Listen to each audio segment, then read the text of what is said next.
your fears hurt. Let me show you a place where you gon' wanna move your feet until they start to bleed. DJ, take it away. Tonight is all for you.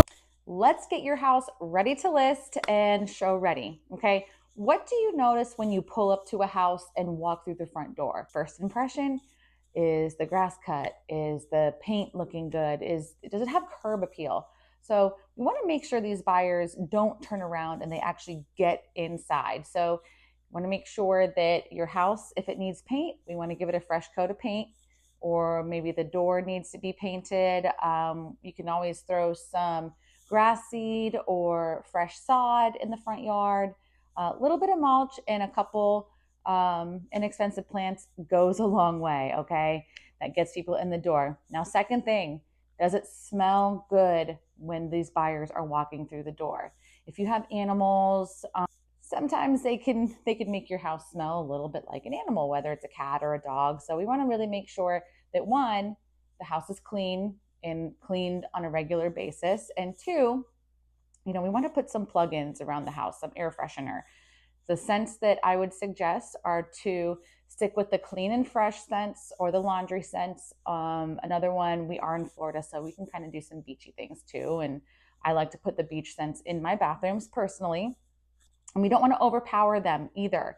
So I would suggest putting them right by the doors, the front doors, and depending on the size of your house, maybe, a couple sprinkled throughout, and probably put them on the lower to medium setting. We don't want them on the highest setting to feel like we're covering up something, okay? We don't want to turn them off. So we don't want to do any like bold florals or lavenders or eucalyptus. Nothing wrong with those scents, but you really can't go wrong with the clean and fresh scents in the laundry scents. Now, another thing to keep in mind when we come to our sense of smell, we want to make sure our sheets are cleaned and changed at least weekly, because when you sleep in your room, you get that unique smell. And then their bathrooms too, we want to make sure our towels are fresh and clean, because if you shower in your home, you are probably going to have a towel hanging in your bathroom. So I would change those out like every 3 days to make sure that those are fresh. We don't want to have any odors that are going to put people off, okay? So number 3, going to keeping your house clean. Here's a couple areas that people tend to forget or miss, okay? We want to check our baseboards. We want to check our door handles and light switches. And we want to make sure our ceiling fans are dusted as well, okay? So check your baseboards and your doors, your door handles. If they haven't had a fresh coat of paint in a while, you might want to get a fresh coat of paint just to really make them pop if dusting them or wiping them down doesn't work.